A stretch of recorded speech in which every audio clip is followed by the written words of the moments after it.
लग्नानंतर होईलच प्रेम या मालिकेच्या पुढील काही येणाऱ्या भागांचे अपडेट जाणून घेऊया आपल्या या व्हिडिओमध्ये. तर आता आपण इथे पाहणार आहोत जीवा आणि नंदिनी मिळून करणार चित्राचं कन्यादान. तर दुसऱ्या बाजूला पार्थ स्वतः काव्याला परीक्षा केंद्रावर सोडायला जाताच रम्याचा होणार चांगलाच जाळंधूर. आता नेमकं काय घडतं हे बघूया या व्हिडिओमध्ये. तर आता आपण इथे पाहिलं की काव्याने पार्थला जे डील मिळवायचं होतं ते मिळवून दिलेलं असतं आणि त्यानंतर आता पार्थला सुद्धा काव्याचं खूप जास्त कौतुक वाटलेलं असतं.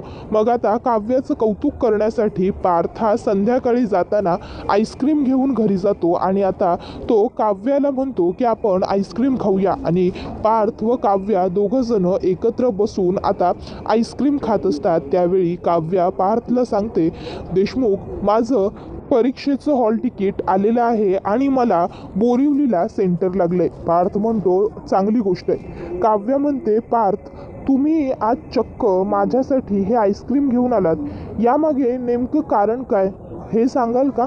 त्याबरोबर पार्थ म्हणतो, अहो कारण काय, मगाशी तुम्ही ऑफिसमध्ये येऊन माझा एवढा मोठा प्रॉब्लेम सोडवलात, एवढ्या छान पद्धतीने तुम्ही तिथे प्रेझेंटेशनमध्ये तुमचा मुद्दा मांडलात आणि माझं काम अगदी सोपं झालं. त्यासाठी हे आईस्क्रीम सेलिब्रेशन म्हणून आणि तुम्हाला थँक्स म्हणण्यासाठी सुद्धा. त्यावर काव्या म्हणते, देशमुख, मला तुमच्याकडनं थँक्स नको आहे, त्यापेक्षा तुम्ही माझ्यासाठी एक फेवर द्याल का मला? त्यावर पार्थ विचारतो, फेवर काय? त्यावर काव्या म्हणते, आधी द्याल असं म्हणा, मग सांगते. पार्थ म्हणतो, आधी सांगा, मग देईन का नाही ते मी तुम्हाला सांगतो. काय फेवर हवाय तुम्हाला? त्याबरोबर मग काव्या ही लगेचच पार्थला म्हणते, फार काही माझं मोठं मागणं नाही आहे तुमच्याकडे, मला फक्त तुमचा काही वेळ हवाय. पार्थ म्हणतो, काय? त्यावर काव्या सांगते, हो देशमुख, माझी अशी इच्छा आहे की मला एक्झाम सेंटरला म्हणजे बोरिवलीला तुम्ही सोडायला यावं. पार्थ म्हणतो, मी? त्यावर काव्या म्हणते, हो, मला तुम्हाला सगळं खरं सांगून टाकायचं आहे पार्थ, प्लीज मला एक संधी द्या. त्यावर पार्थ काव्याला म्हणतो, अहो पण इतक्यात त्यांचं बोलणं रम्याने ऐकलेलं असतं. पार्थ काही उच्चारणार पुढे शब्द, तेवढ्यात तिथे रम्या येते आणि रम्या म्हणते, अरे पार्थ, तुला जाणं कसं शक्य होईल?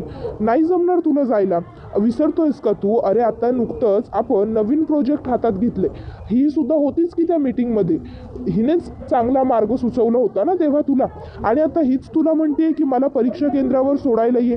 जर तू हिला परीक्षा केंद्रावर सोडायला गेलास तर त्या दिवसाची आपली सगळी कामं पेंडिंगवर नाही का राहणार? आपलं नुकसान नाही का होणार?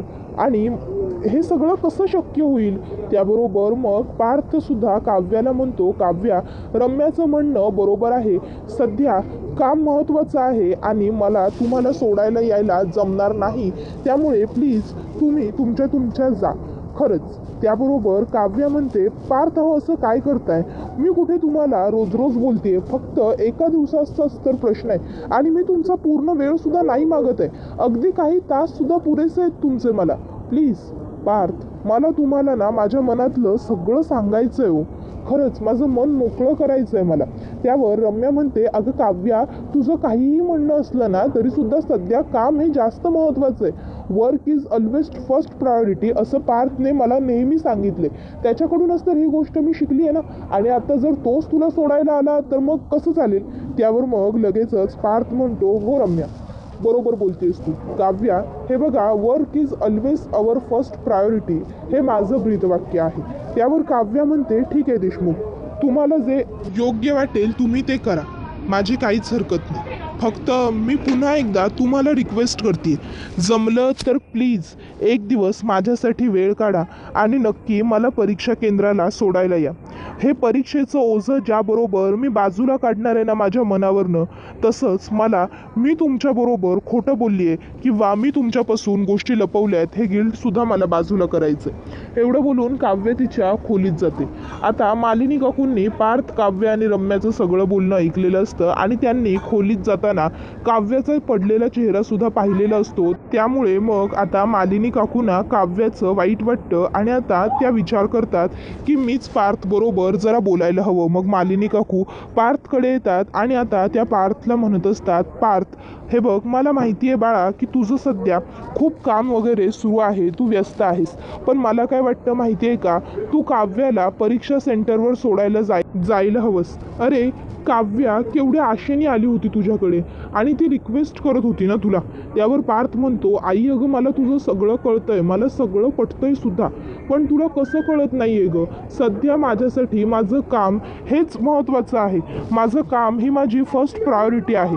आणि तुला तर हे माहिती आहे ना, मी माझ्या कामाच्या बाबतीत अजिबातच कॉम्प्रोमाइज करत नाही म्हणून. मग तरीही तू उगाचच्या उगाच मला का फोर्स करतेस. आणि तसंही काव्यानं सोडायला जाण्यासाठी मी जायला हवं असं काय जरुरी आहे. त्यांच्याबरोबर अनिशा असतीलच ना. त्याबरोबर मग मालिनी काकू ह्या पार्थला सांगत असतात, हे बघ पार्थ बाळा, बरोबर आहे, work is our always first priority. पण वर्क अगोदर जी फर्स्ट प्रायोरिटी असते ना, ती फॅमिली असते. Work is our first priority, but our family is our first and very most priority. हे कधीही विसरायचं नाही. तुझ्या बाबांनी सुद्धा खूप काम केलं, त्यांनी सुद्धा खूप नावलौकिक कमवलं, पण हे सगळं करत असताना ते कधीही त्यांच्या नात्यात किंवा त्यांच्या कुटुंबात कुठेही कर्तव्य पार पाडताना कमी पडले नव्हते. आणि तू सुद्धा त्यांचाच मुलगा आहेस, त्याच विक्रम देशमुखांचा तू मुलगा आहेस. मग त्यामुळे आता तू ठरव, तू आता बायकोला सोडायला जाऊन तिचं मन सुद्धा राखायला हवं ना. इतक्यात आता रम्या पार्थकडे काहीतरी कामानिमित्त आलेली असते आणि तिने आता मालिनी काकू आणि पार्थचं बोलणं ऐकलेलं असतं. मग रम्या म्हणू लागते, मामी अगं काय तू उगाचच्या उगाच लहान मुलांसारखं पार्थच्या मागे लागतेस. आणि ती काव्य काय लहान आहे का की तिला परीक्षा सेंटरवर सोडायला कोणीतरी जायला हवं. एकटीसुद्धा जाऊ शकते ना ती. IASची परीक्षा देते, UPSC क्रॅक करते, त्यामुळे एकटी तर परीक्षा द्यायला नक्कीच जाऊ शकते. आणि राहिला प्रश्न पार्थने तिच्याबरोबर जाण्याचा, तर पार्थ तिथे जाऊन काय करणार आहे. तिला तिकडे सोडायचं आणि परत यायचं, परत तिला आणायला जायचं, एवढंच काम आहे का गं त्याच्याकडे. या व्यतिरिक्त सुद्धा त्याला बरीच कितीतरी कामं आहेत की. त्यावर मग लगेचच आता मालिनी काकू रम्याला म्हणतात, रम्या तू जरा वेळ गप्प बसशील का. मी माझ्या मुलाबरोबर बोलते, मी माझ्या मुलाला काहीतरी सांगते. त्यामुळे मला वाटतं जर तू त्यामध्ये नाही पडलीस, नाही बोललीस, तर ते तुझ्याही भल्याचं ठरेल, फायद्याचं ठरेल आणि आमच्यासाठीही चांगलं असेल काय. आणि मग लगेचच मालिनी काकू अशा रीत्याने रम्याचं तोंड बंद करतात आणि पार्थला म्हणतात, पार्थ हे बघ बाळा, मला खात्री आहे तू जो निर्णय योग्य असेल तोच घेशील. आणि हो, मगाशी तू म्हणालास ना की काव्याबरोबर अनिशा असतील म्हणून, तर ऐक, अनिशाला सेंटर दुसरीकडे लागले. अनिशाला पार्ल्याला सेंटर लागलंय आणि काव्याला बोरिवलीला. आता पार्थला ही गोष्ट माहीतच नव्हती की अनिशाला पार्ल्याला आणि काव्याला बोरिवलीला अशी वेगळी वेगळी सेंटर लागलेली आहेत. हे त्याला आत्ता नुकतंच मालिनी काकूंकडनं समजलेलं असतं. त्यावर पुढे आता मालिनी काकू म्हणत असतात, हे बघ पार्थ, अरे बोरिवलीसारख्या ठिकाणी या अगोदर काव्या कधीसुद्धा गेलेली नाहीये. पहिल्यांदाच या एवढ्या लांबच्या ठिकाणी जायचं म्हटलं तर तिला जरा भीतीसुद्धा वाटेल. आणि त्याशिवाय कॉलेज कुठलं आहे, काय आहे, कसं आहे हे सुद्धा तिला माहीत नाहीये. तुला तर ठाऊक आहे ना, कधी कधी एकाच नावाची 2-3 कॉलेजेससुद्धा एका ठिकाणी असतात. मग जर तसा काही प्रकार घडला तर पुन्हा केवढा प्रॉब्लेम होईल. त्यापेक्षा जर तू तिच्या बरोबर असशील तर तिला सगळं अगदी सोपं आणि सुरळीत होऊन जाईल. म्हणूनच मी सुद्धा तुला एवढी रिक्वेस्ट करते आणि सांगते की प्लीज जमलं तर वेळ काढ आणि काव्याबरोबर जा प्लीज पार्थ. त्याबरोबर मग मात्र आता पार्थ हा मालिनी काकूंना म्हणतो, आई मी तुला शब्द तर देत नाही की मी त्यांच्याबरोबर नक्की जाईन